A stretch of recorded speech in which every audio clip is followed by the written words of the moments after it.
Mukbang tayo, kamuting kahoy. Yan, ganito sa probinsya. Pag masipag ka, hindi ka magugutom. Masipag ka magtanim.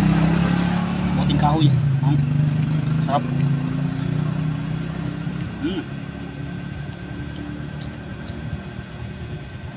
Isda.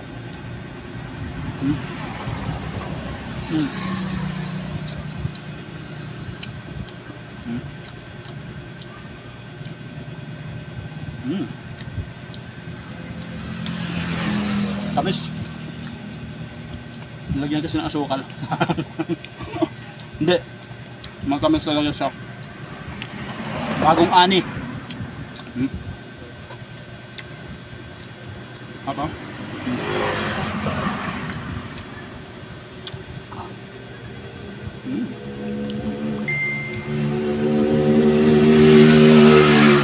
Kahit walang kanin, walang bigas, buhay ka dito sa probinsya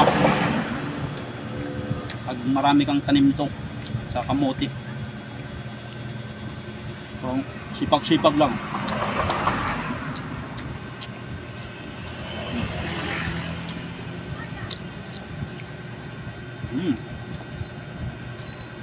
Lami aoy.